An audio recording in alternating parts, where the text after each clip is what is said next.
विधानसभा के मानसून सत्र का आज चौथा दिन है और आज भी सदन में जोरदार हंगामे के आसार है। आशंका जाहिर की जा रही है कि 4 बीजेपी विधायकों के निलंबन के विरोध में आज भी बीजेपी सदन में हंगामा कर सकती है और कार्यवाही को बाधित कर सकती है। बता दें कि मंगलवार को सत्र के तीसरे दिन बीजेपी विधायकों ने सदन में भ्रष्टाचार के मुद्दे पर चर्चा कराने की मांग को लेकर जमकर हंगामा किया। इस दौरान बीजेपी विधायकों के हंगामे से नाराज स्पीकर रविन्द्रनाथ महतो ने पार्टी के 4 विधायक भानु प्रताप शाही, टुल्लू महतो, रणधीर सिंह और जयप्रकाश भाई पटेल को सदन की कार्रवाई से 2 दिनों तक के लिए निलंबित कर दिया। दरअसल सदन की कार्रवाई शुरू होते बीजेपी विधायक सदन के वेल में आ गए और जमकर नारेबाजी करने लगे।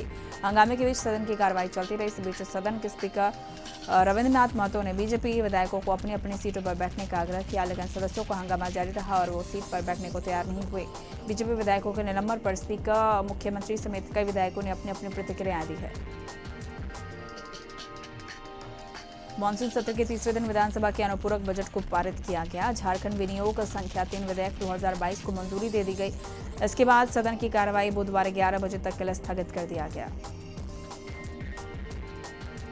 शेखपुरा कोर्ट में तैनात एक महिला पुलिस की जवान ने कमरे में बंद होकर जहर खा लिया। हालांकि इस दौरान उसने पुलिस अधीक्षक कार्तिकेश शर्मा को कॉल कर इसकी जानकारी दे दी। बाद में महिला की कॉल के बाद आनंद फानन में उसके आवास को ढूंढा गया और दरवाजा तोड़कर महिला को अस्पताल में भर्ती कराया गया, जहां उसकी हालत गंभीर बनी हुई है। इस मामले में जानकारी देते हुए शेखपुरा टाउन थाना क्षेत्र के थानाध्यक्ष विनोद राम ने बताया कि पति से अनबन की वजह से महिला जवान ने जहर खाकर आत्महत्या की कोशिश की। हालांकि समय रहते पुलिस ने उसे बचाया और अस्पताल में भर्ती कराया।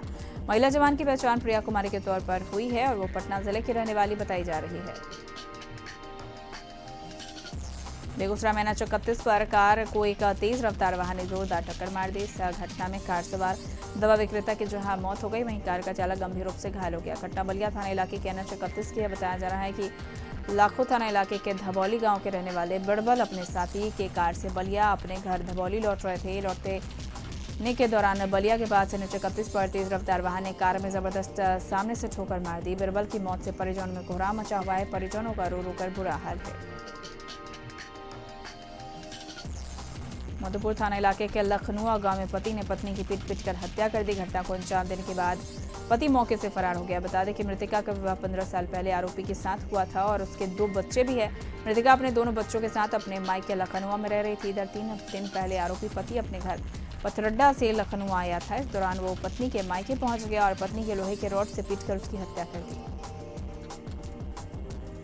मधुपुर थाना इलाके के नेमतल्ला भेड़वा में प्रखंड कार्यालय में तैनात रोजगार सेवक वंदना कुमारी के घर चोरों ने हथियार के बल पर 2.5 लाख के सोने के जेवर और 4,000 नकदी की चोरी कर ली। बता दें कि बीती रात गृहस्वामिनी वंदना कुमारी अपने बेटे के साथ घर में सोई थी। करीब 2 बजे 4-5 की तादाद में चोरों ने घर का मुख्य दरवाजे का ताला तोड़ दिया और घर में घुस गए और जेवर और नकदी लेकर भाग गए। फिलहाल पुलिस मामले की जाँच में जुट गई है। हाजीपुर में गांधी सेतु के नीचे लाल बालू का खेल धड़ल्ले से जारी। हर दिन यहां 100 से अधिक नाव बालू लूट कर गंगा नदी के सहारे पहुंचती है।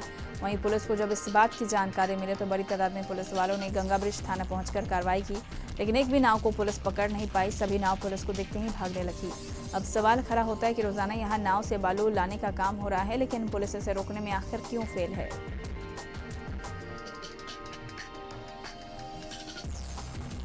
गंगा नदी का जलस्तर लगातार बढ़ रहा है, लिहाजा कुर्जू और देरा इलाके में रहने वाले पशुपालक और सब्जी की खेती करने वाले किसानों को काफी नुकसान हुआ है। सैकड़ों एकड़ सब्जी की फसल पानी में डूबने के कारण पूरी तरह से बर्बाद हो गई। यहाँ के किसान और पशुपालक अब ऊंचे स्थान पर शरण लेने को मजबूर है। सरसा जिले के पूर्वी कोसी तटबंध के भीतर नौहट्टा प्रखंड इलाके में कोसी नदी का जलस्तर लगातार बढ़ता जा रहा है।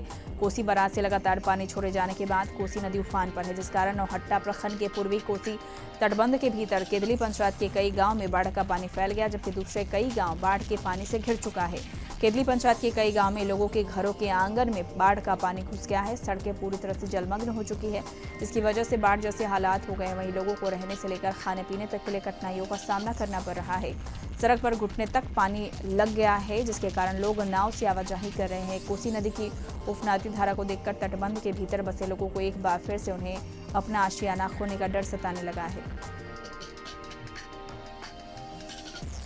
नेपाल का पानी अब बिहार में तबाही मचाना शुरू करेगा, जिसको लेकर जल संसाधन विभाग के अधिकारी हाई अलर्ट पर है। वाल्मीकि नगर गंडक बराज से 3,10,000 क्यूसेक पानी डिस्चार्ज किया गया, जिसको लेकर गंडक नदी के सभी तटबंध पर पेट्रोलिंग शुरू कर दी गई।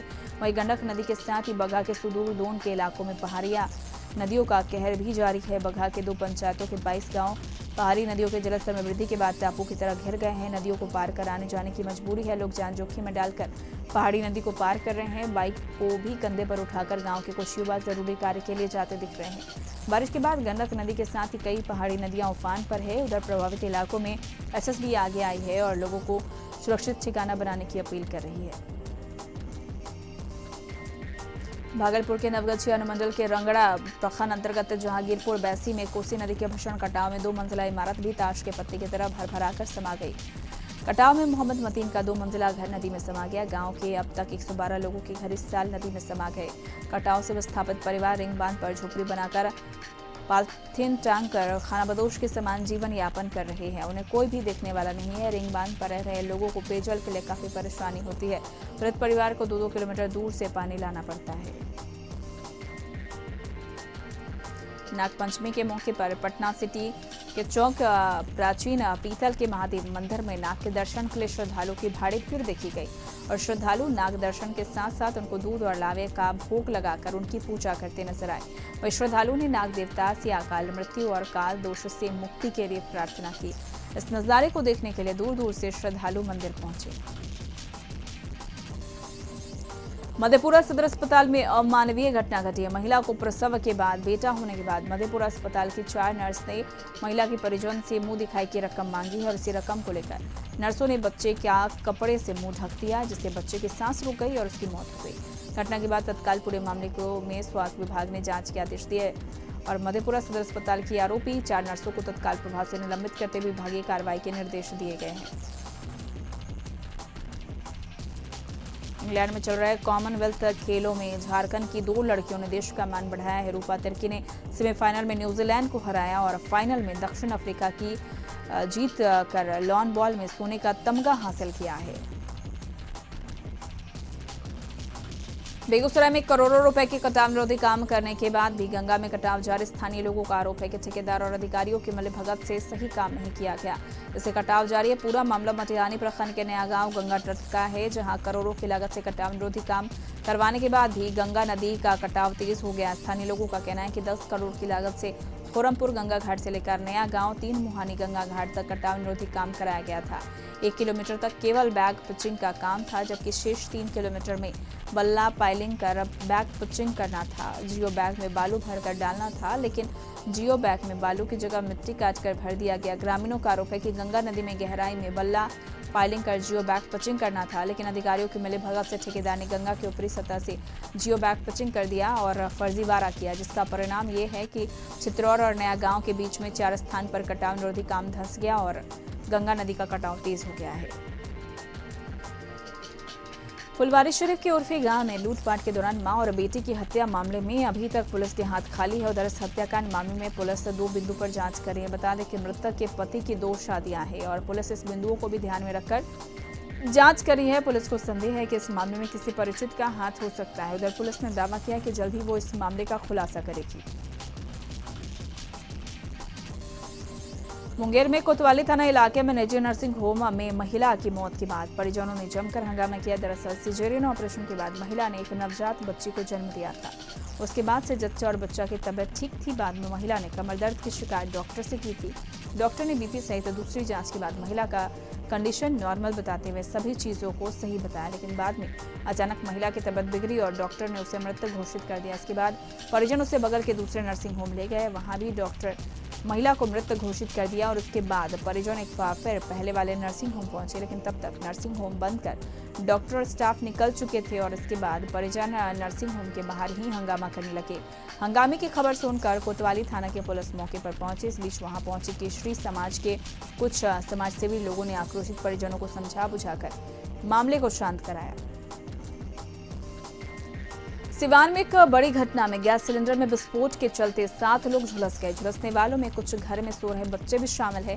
घटना के बाद इलाके में अफरा तफरी का माहौल है। घटना गुठनी थाना इलाके के बलहू गांव की है।